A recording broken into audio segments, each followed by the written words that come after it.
মদিনায় 3 দিন রসুলের খবর নেই। সাহাবায়ে কেরাম তালাশ করে রসুলকে কোথাও পায় না। চিন্তা করলো যে রসুল কোথাও হয়তো আক্রান্ত হয়ে গিয়েছে, নাই অবিশ্বাসীরা রসুলকে মেরেছেন। সাহাবায়ে কেরাম পাগলের মতো সেই হাবিবকে খোঁজার জন্য বেরিয়ে পড়লেন। আবু বকর ওমর 2 জন একসাথে বেরিয়েছেন, হাতে তরবারি নিয়ে বেরিয়েছেন। আর আমিরুল মুমিনিন ওমরে ফারুক রাদিয়াল্লাহু তাআলা আনহু ঘোষণা দিচ্ছেন, হে মদিনাওয়ালা, তোমরা যদি আমার নবী, বিশ্ব নবী মুহাম্মদ রাসূলুল্লাহ সাল্লাল্লাহু আলাইহি ওয়াসাল্লামের খবর না দিতে পারো, ওমরের তরবারি থেকে মদিনাবাসী কেউ রেহাই পাবে না। কেন? কারণ তারা রসুলকে এত ভালোবাসতেন, রসুলকে এত মহব্বত করতেন, নিজের জানের চাইতে, মালের চাইতে, সম্পদের চাইতে, মা বাবা, স্ত্রী পুত্র সন্তানের চাইতেও তারা আল্লাহর হাবিব বিশ্বনবীকে ভালোবাসতো। জোরে বলি সুবহানাল্লাহ। আমিরুল মুমিনিন ওমর ফারুক রাদিয়াল্লাহু তাআলা আনহু বলেন, হে মদিনাওয়ালা, তোমরা যদি আমার হাবিবের খোঁজ যদি খবর না দিতে পারো, তাহলে ওমরের তরবারি থেকে কেউ রেহাই পাবে না। চলে যাচ্ছেন রাস্তা দিয়ে, যাইতে যাইতে মরুভূমি পাহাড়িয়া পথ দিয়ে চলে যাচ্ছেন। কিছুক্ষণ যাওয়ার পরে কিছু রাখালেরা তাদের উট বকরিগুলি চড়াচ্ছে। ওমরে ফারুক রাদিয়াল্লাহু তাআলা আনহু জিজ্ঞেস করলেন, হে রাখালেরা, তোমরা কি আমার নবী, বিশ্ব নবীকে এই পথ দিয়ে যাইতে দেখেছো নাকি?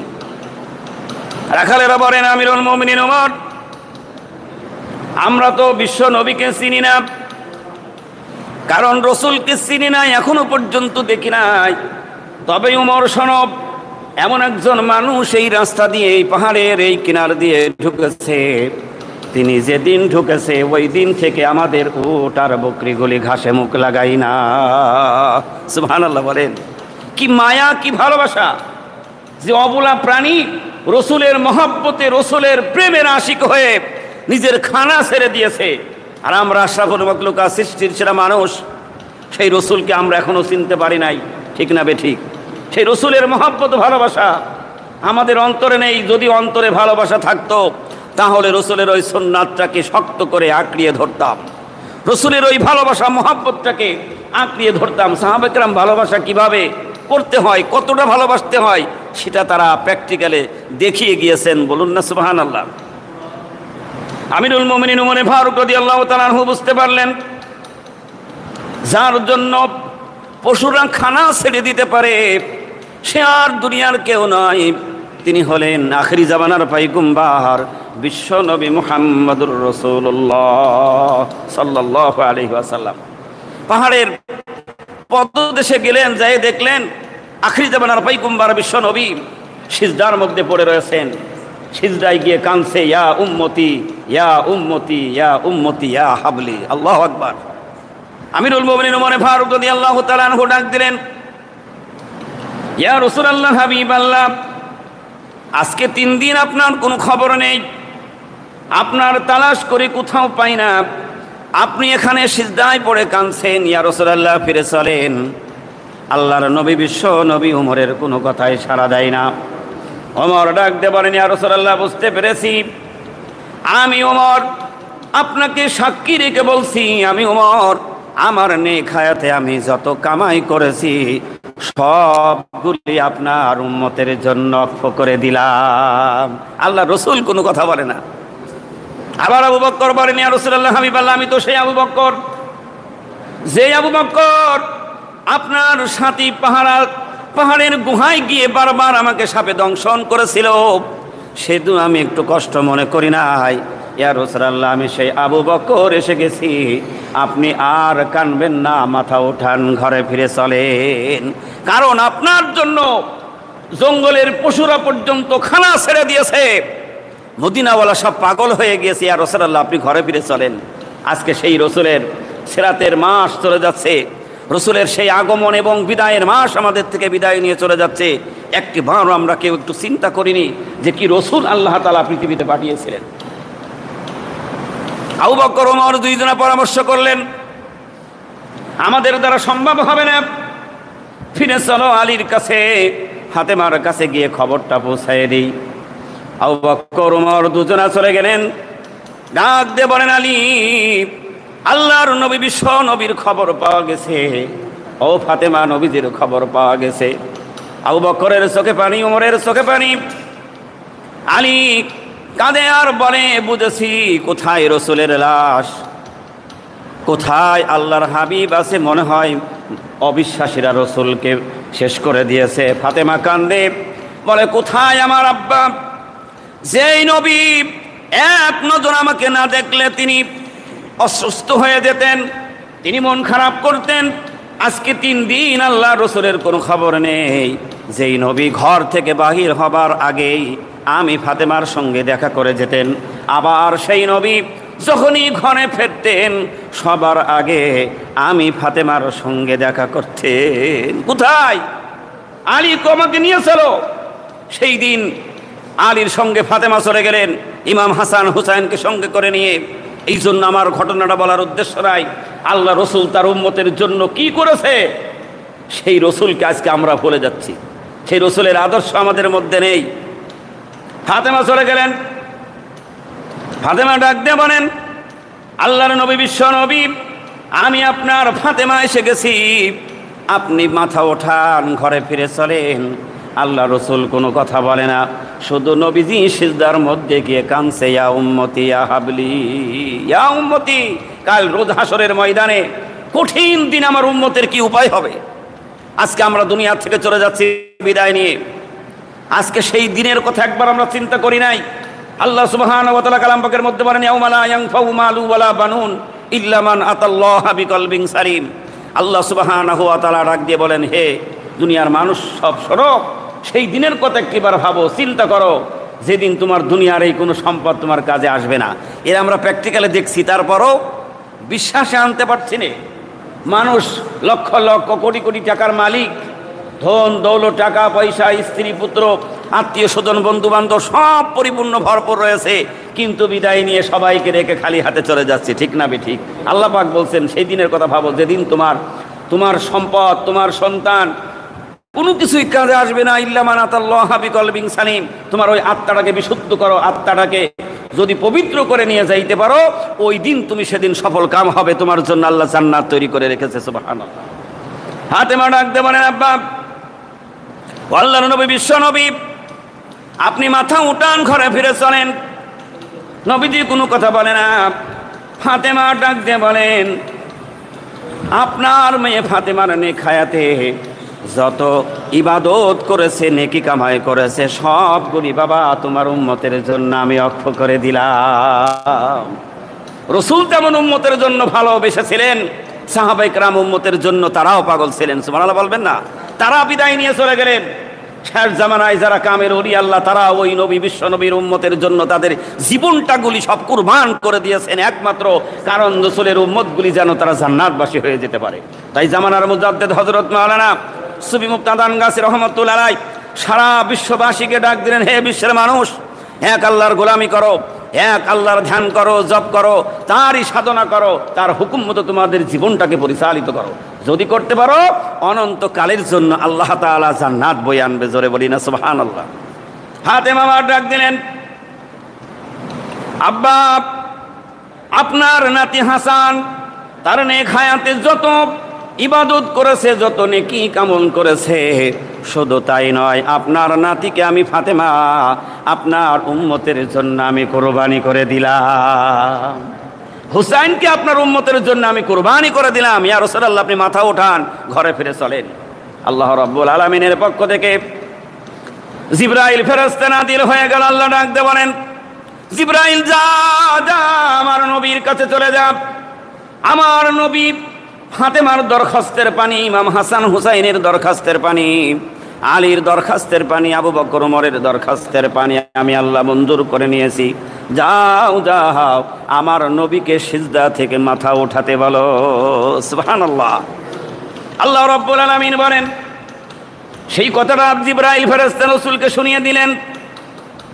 আল্লাহর নবী বিশ্বনবী বলেন, আল্লাহ বুঝলাম মাথা উঠাইতে, কিন্তু কিছুই তো বুঝতে পারলাম না।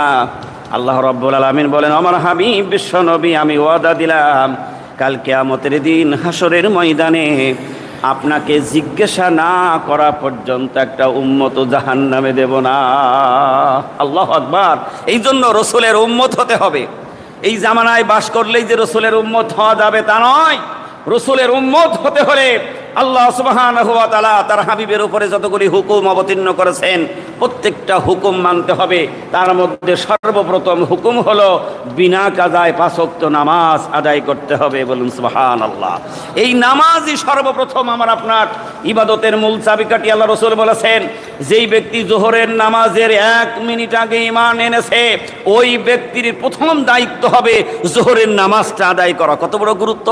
এই জন্য রসুলের উম্মত হতে হলে, আমার আপনার ইমানের দাবিদার হতে হলে, ইমানের পরিচয় দিতে হলে সর্বপ্রথম আমার আপনার নামাজে পাবন্দি। মাওলানা সুফি মুফতি আজান গাছে 1876 খ্রিস্টাব্দে হাক্কানি আঞ্জুমান প্রতিষ্ঠা করে সারা বিশ্ববাসীকে ডাক দিলেন, হে বিশ্বের মানুষ, তোমরা বিনা কাজায় 5 ওয়াক্ত নামাজ আদায় করো। কি বললেন? বিনা কাজায় 5 ওয়াক্ত নামাজ আদায় করো।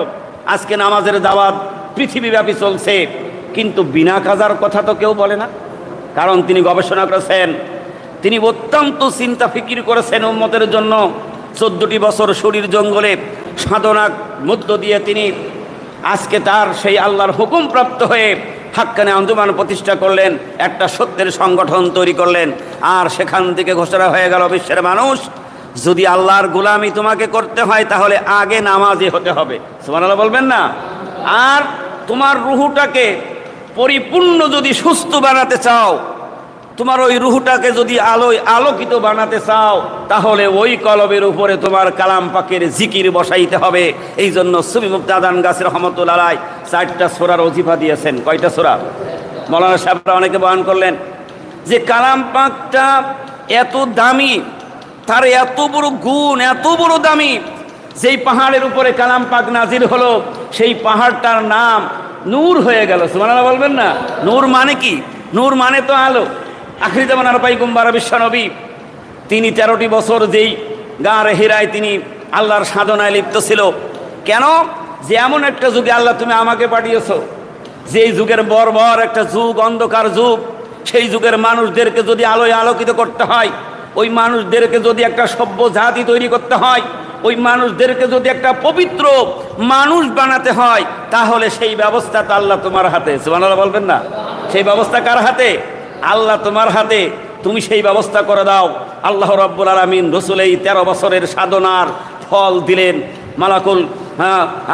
মালাকুল মউত আসার আগে আমাদের এগুলি সবার সেগুলি এই মেমোরিতে নিতে হবে যে আল্লাহ কেন আমাকে সৃষ্টি করেছে, কেন আমাকে পৃথিবীতে পাঠিয়েছে। যে আখিরি জামানার পয়গম্বর বিশ্বনবীর কাছে আল্লাহ তাআলা ওহী দিলেন, নূর দিলেন। সেই নূরের সাথে যারাই স্পর্শ করলো তারা আলোয় আলোকিত হয়ে গেল। আল্লাহর এই কালাম পাকটা এমন একটি নূর, যেই কালাম পাক এত বড় একটা নূর। হাদিসের মধ্যে আসছে, মুরব্বী সাহেবরা তেনারা বয়ান করেন, আমি মূর্খ মানুষ, এলেম নেই, কোনো বিদ্যা বুদ্ধি নেই, যে কেউ যদি কালাম পাকটা চোখ দিয়েও দেখে তাও তার আমল নামায় আল্লাহ নেকি দান করে দেয়। সুবহানাল্লাহ বলবেন না? ছুতে পারলেও নেকি পাওয়া যায়। আর কালাম পাকটা তেলাওয়াত করলে বেশামার নেকি আল্লাহ তাআলা দান করে দেয়। সুবহানাল্লাহ বলেন। একটা পাথর যদি নূর হয়ে যেতে পারে, তাহলে সেই কালাম পাক যার সিনায় থাকবে, আল্লাহর হাবিব বলেছেন, যে ব্যক্তির সিনায় কালাম পাক নিয়ে কাল হাসরের ময়দানে উঠবে, সেই মানুষটার ওই সিনা মোবারক জাহান্নামের আগুন স্পর্শ করবে না। জোরে বলতে হবে সুবহানাল্লাহ। তাই জামানার কুতুব আরিফ বিল্লাহর বাদশা তিনি নামাজের পরে আমাদের 3 মিনিটের ওজিফা দিয়েছেন। এই ওজিফা আমল করলে কি হয়, ফায়দাটা কি? এই ওজিফাটা পড়লে এর ফজিলতটা কি? একদিক থেকে নেকি পাওয়া যাবে, আর একদিক থেকে কালাম পাকের ওসিলায় আল্লাহ তাআলা তার সর্ব অবস্থায় সর্বক্ষণে ওই ব্যক্তির সম্মানী মর্যাদাবান বানিয়ে দেবে। সুবহানাল্লাহ বলবেন না? কারণ কালাম পাকের সংস্পর্শে থাকার কারণে ওই জিনিসটার মর্যাদা যদি একটা জিনিসের হয়, দেখবেন আমরা অনেক সময় কাপড় দিয়ে কালাম পাক মোড়াই, এগুলি আস্তে আস্তে কিন্তু সব শেষ হয়ে যাচ্ছে। কারণ আগে প্রত্যেকটা ঘরে সকালবেলা ফজরের নামাজের পরে কালাম পাকের তেলাওয়াতের সুর শোনা যেত। কি মাওলানা সাহেব? দুনিয়া যত ডিজিটাল হচ্ছে, মানুষ যত আধুনিকতা শিখছে, তত আল্লাহর রাস্তা থেকে, আল্লাহর দিন থেকে মাহরুম হয়ে যাচ্ছে। সময় শেষ। আল্লাহর রাস্তা থেকে মাহরুম হয়ে যাচ্ছে। কিন্তু দেখা যেত ঘর থেকে সকালবেলা কোরআন তেলাওয়াতের আওয়াজ আসতো, কি সুন্দর একটা বাতাস বইতো। আজকে আপনারা দেখবেন সেটা আস্তে আস্তে বিলীন হয়ে যাচ্ছে। তার কারণ মানুষ এমন একটা ডিজিটাল যুগের মধ্যে ঢুকেছে, যেই যুগটাকে মানুষকে জাহেলাত বানাবার ফ্যাক্টরি তৈরি হয়ে গিয়েছে। আর এই ফ্যাক্টরি থেকে বাঁচতে হলে যাদের কাছে ওই নূর আছে, যাদের কাছে ওই হিদায়েতের বাতি রয়েছে, ওই সকল মানুষের সোহবত এখতিয়ার না করা পর্যন্ত ওই আলো নূরের সন্ধান পাওয়া যাবে না। যেমন সাহাবায়ে কেরাম রসুলের কাছে যারা আসে নাই, হিদায়াতওয়ালা হইতে পারে নাই। রসুলের কাছে এসেছেন, আজকে তারা কোটি কোটি গুনার বোঝা নিয়ে এসেছেন, গুনার বোঝা, অন্ধকার বোঝা নিয়ে এসেছেন।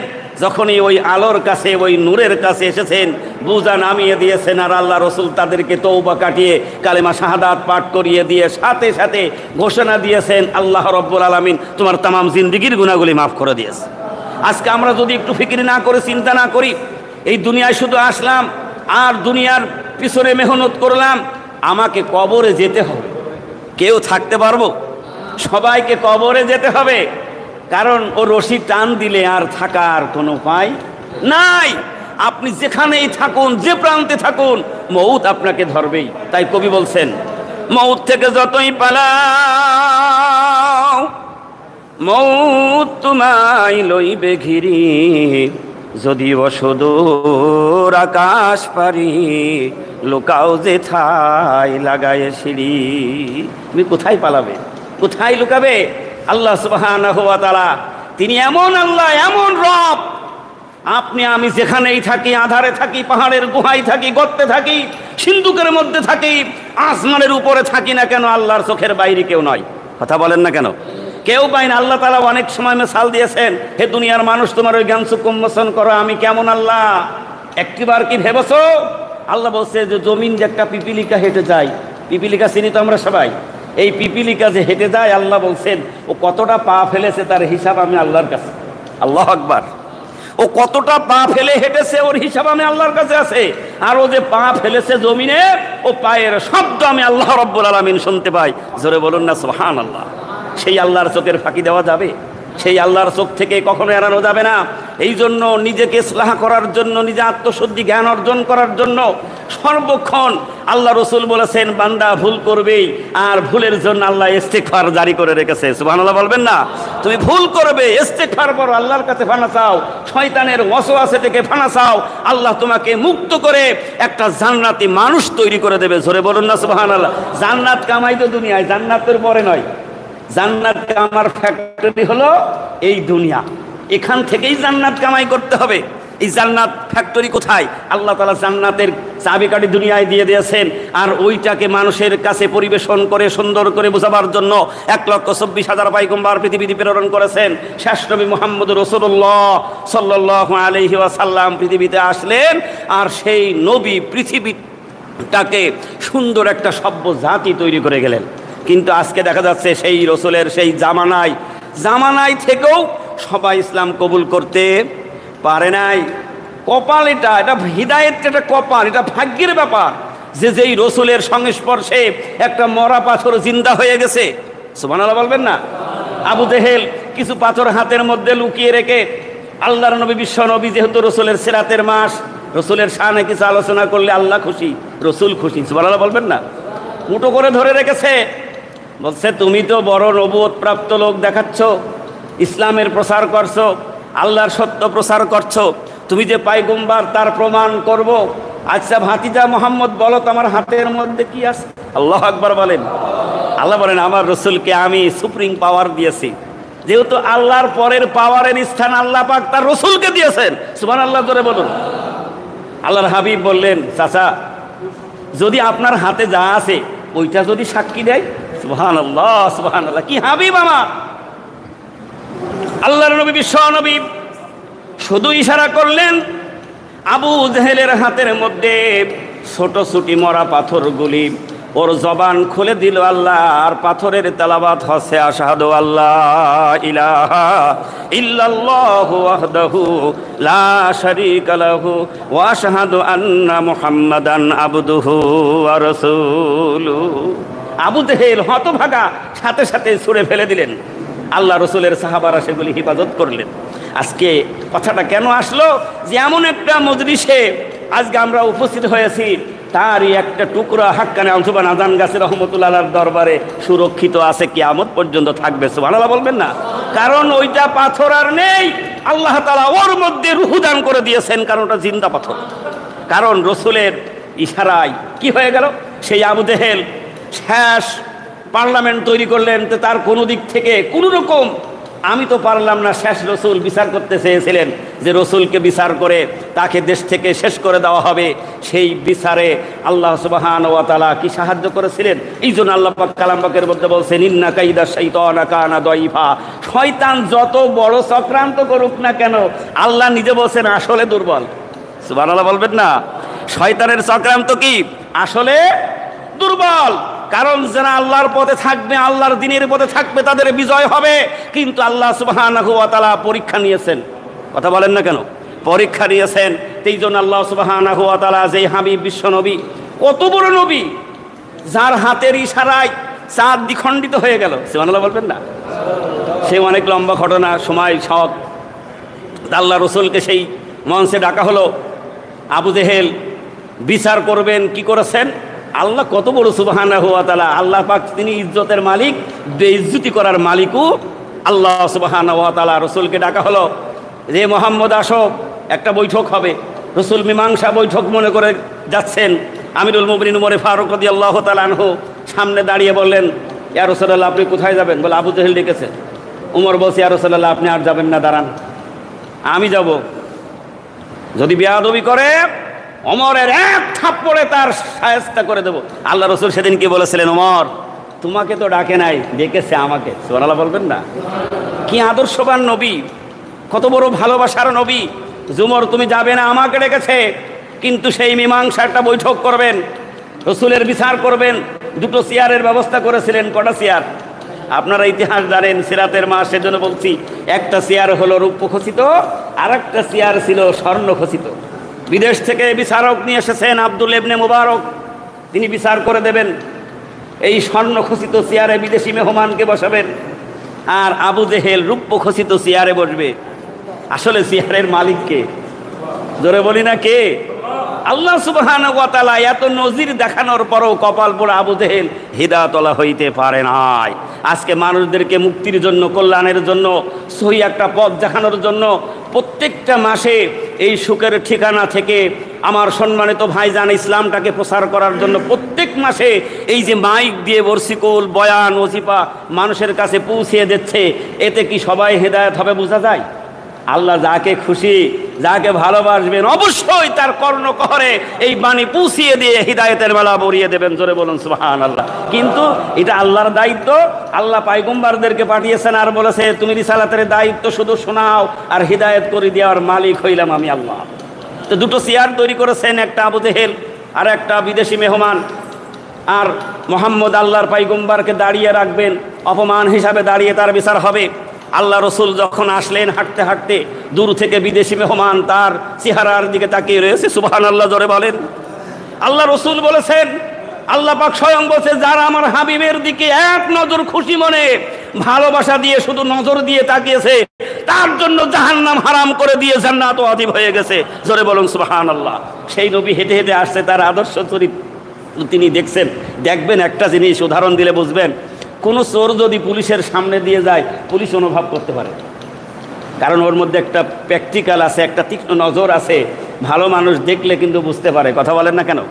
তাই তিনি তো একজন বিচারক, হাজারো বিচার করছেন, আসামি সামনে আসে, লক্ষ্য করে দেখলেন যার বিরুদ্ধে আমার কাছে এত মামলা, এত কেস, এত অভিযোগ, তার চেহারার মধ্যে আমি যা দেখছি, তার দেহের মধ্যে একটা কলঙ্কির কোনো দাগ নেই। জোরে বলুন না সুবহানাল্লাহ।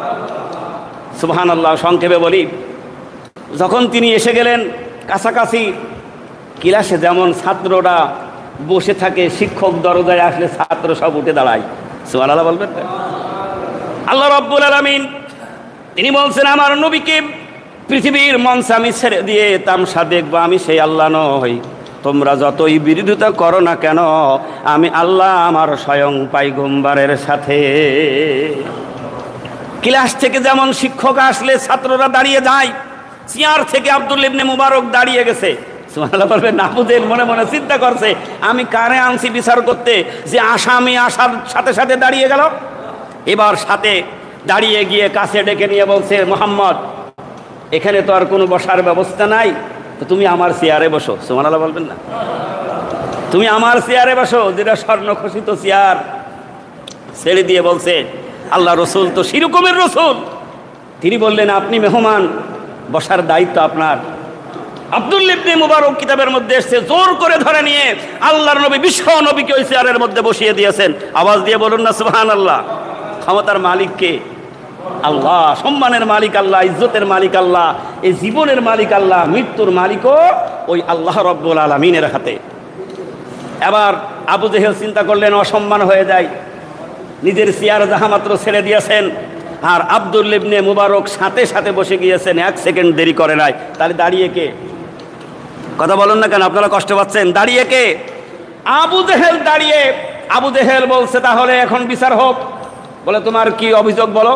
বলে, আমার অভিযোগ একটাই, সত্যি যদি আল্লাহর পায়গম্বর হয়, আকাশের ওই চাঁদটাকে দ্বিখণ্ডিত করে দেখাতে হবে। আব্দুল্লাহ ইবনে মুবারক বলেন, আবু জেহেল, এটা কেরাম কথা? মানুষ জমিনে আর আসমানে চাঁদ, এইটা কি করে একটা মানুষ দ্বিখণ্ডিত করতে পারে? আব্দুল্লাহ ইবনে মুবারক একবার চাঁদের দিকে তাকায়, আর একবার বিশ্ব নবীর মুখের দিকে তাকায়। আল্লাহর নবীর দিকে তাকিয়ে বলে, মোহাম্মদ, তুমি এটা পারবে নাকি বলো? অনেক লম্বা ঘটনা, অনেক কথা এর মধ্যে। আল্লাহ রব্বুল আলামিন আল্লাহর হাবিবকে শুনিয়ে দিলেন, হাবিব, তোমার কোনো টেনশনের কোনো দরকার নেই, সব কিছুর ব্যবস্থাকারী হইলাম আমি আল্লাহ। আল্লাহ রব্বুল আলামিনের পয়গম্বর বিশ্ব নবী শাহাদাত আঙুলটা শুধু উঁচু করেছিলেন, চাঁদ মাঝখান থেকে ভাগ হয়ে 2 দিকে দাঁড়িয়ে থরথর করে কাঁপছে। আল্লাহ রসুলকে যে জায়গায় দাঁড় করিয়ে বিচারের কাঠগড়ায় দাঁড় করানো হয়েছিল, ওই জায়গাটা এখনো পাহাড়ের পাশে উন্মুক্ত রয়েছে, সেখানে কোনো ঘর বাড়ি কিছু করা হয় নাই। সেইটা হলো রসুলের সেই দাঁড়িয়ে যেখানে চাঁদ দ্বিখণ্ডিত করেছিলেন, সেটা কাবার পাশেই, সাফা মরওয়ার সেই রাস্তার পাশেই সেই জায়গাটা। জোরে বলুন না সুবহানাল্লাহ। থরথর করে কাঁপছে। নবীজি বলেন, এত কাঁপো কেন? কি নবী মায়ানো নবী? বলে, তুমি কেন কাঁপতেছো বলো? চাঁদের জবান আল্লাহ খুলে দিলেন। চাঁদ ডাক দিয়ে বলেন, আল্লাহর পয়গম্বর বিশ্ব নবী, আপনি হুকুম করেছেন, এই হুকুম মানতে আমি দেরি করেছি কিনা, এই জন্য আমার মনে বড় ভয় হয়ে গেছে। কারণ আল্লাহর হুকুম, আপনার ওই কথাগুলি আমি যদি বাস্তবে না মানি, কাল কিয়ামতের দিন আল্লাহ রব্বুল আলামিনের সামনে কেমনে আমি জবাব দেব? আর আমরা হইলাম মানুষ, আশরাফুল মখলুকাত, সৃষ্টির সেরা একটা জাতি, অথচ আজকে সেই রসুলের আদর্শ, রসুলের সুন্নত তাবেদারি, রসুলের হুকুম থেকে আজকে আমরা কত দূরে চলে যাচ্ছি। দুনিয়ার মায়া জালে পড়ে, দুনিয়ার সমস্ত কিছু ছেড়ে দিয়ে আজকে আমরা পাগল হয়ে যাচ্ছি। কিন্তু কথা হচ্ছে, এই স্বল্প হায়াত নিয়ে আমরা পৃথিবীতে এসেছি, এর মধ্যে আমাদেরকে জান্নাত কামাই করতে হবে। যে কথা, মূল কথা হলো, শ্রী মুফতাদান গাছী রহমতুল্লাহ আলাইহি একটা কথার। দ্বিতীয় কথা হলো কোরআন তেলাওয়াত। 3 নম্বরের কথা হলো সুদমুক্ত জীবন তৈরি করতে হবে। হালাল রুজি রুটির বরকতই আলাদা। সুবহানাল্লাহ বলবেন না? হালালের বরকত আলাদা। কারণ আল্লাহ নিজে বলেছেন, হালালের মর্যাদা কেমন আর সুদের মর্যাদা কেমন। গরিবে সুদ দেয়, ধনী লোকে খায়। আল্লাহু আকবার। আর ধনীরা যাকাত দেয়, গরিবে খায়। সুবহানাল্লাহ বলবেন না? এই জন্যই তো রসুল বলেছেন, গরিবেরা 500 বছর আগে জান্নাতে প্রবেশ করবে। সুবহানাল্লাহ। এই জন্য আল্লাহ যাদেরকে ধন দৌলত অর্থ করে দিয়েছেন, তারা যত দিনের পথে ব্যয় করবে, আল্লাহ তত নিয়ামত দিয়ে আরো কোটি কোটি সম্পদের মালিক বানিয়ে দেবে। কথা আমার আপনারও নয়। যতই আপনার মন রাগ হোক আর যতই হিংসা করেন, আল্লাহ নিজে বলেছেন, যারা আমার দিনের পথে খরচ করবে, ব্যয় করবে, আমি আল্লাহ তাআলা ওইটাকে আরো 2 গুণ বাড়িয়ে দেবো। সুবহানাল্লাহ বলবেন না? 10 তলার মালিক আল্লাহ 20 তলা করবেন। আল্লাহ নিজে বলেছেন, এটা আমার আপনার কথা নয়। যারা দিনের পথে আছেন, মেহনত করছেন, দিনের পথে ব্যয় করছেন, গরিবের অসহায় মানুষের দ্বারে পৌঁছাচ্ছেন, তাদেরকে সমস্ত ব্যবস্থা করছেন, আর আল্লাহ তাআলা বলছেন, তোমার মতো লোকের দরকার আছে, নাহলে গরিব খাবে কি, ও পাবে কোথায়? আল্লাহ ব্যবস্থা করে নিয়ামত দিয়ে দিচ্ছে। জোরে বলুন না সুবহানাল্লাহ। 4 নম্বরে হলো সাধ্যমতো তাকওয়া, পরহেজগারি। এটা সাধ্যমতো তাকওয়া মানে তোমার সামর্থ্য থাকা সত্ত্বে ভয় করো আল্লাহ, তোমার শক্তি থাকা সত্ত্বে ভয় করো আল্লাহ। তাহলে কি হবে? এই 4টা গুণের অধিকারী যিনি হয়ে যাবেন, আল্লাহ সুবহানাহু ওয়া তাআলা বলেন আমার রসুল তাদের জন্য কিয়ামতের দিন শাফাআত করে রসুল তাদের সঙ্গে করে নিয়ে জান্নাতে চলে যাবে। জোরে বলুন না সুবহানাল্লাহ। আর শেষ জামানার মুজাদ্দিদ হযরত মাওলানা সুফি তাদানগাসী রাহমাতুল্লাহ তিনি বলেছেন যে আমার এই সকল অনুসারীরা তোমরা যারা এই হাক্কানি আঞ্জুমানের প্রতিটি হুকুমের উপরে থাকবে, আমি আজানগাসী রাহমাতুল্লাহ তোমরা মনে করো না তোমাদেরকে থুই আমি জান্নাতে চলে যাব। না, আমি আল্লাহর দরবারে সেদিন ফরিয়াদ করবো, আল্লাহ এই তোমার রসুলের উম্মত, তারা এই তোমার দিন মেনেছে, তোমার হুকুম মতো চলেছে, আল্লাহ তুমি তাদেরকে জান্নাত না দেওয়া পর্যন্ত আমি আজানগাসী রাহমাতুল্লাহ জান্নাতে পা দেবো না। সুবহানাল্লাহ বলবেন না? আল্লাহ তাআলা যেহেতু 4 শ্রেণীর কথা কোরআনে বলেছেন, আমরা যেন এই 4টা শ্রেণীর প্রতিটি হুকুমের মধ্যে শামিল থাকতে পারি। আল্লাহ পাক আমাদের সকলকে তৌফিক দান করুক। আমিন, আল্লাহুম্মা আমিন। ওয়া আখিরু দাওয়ানা আনিল হামদুলিল্লাহ।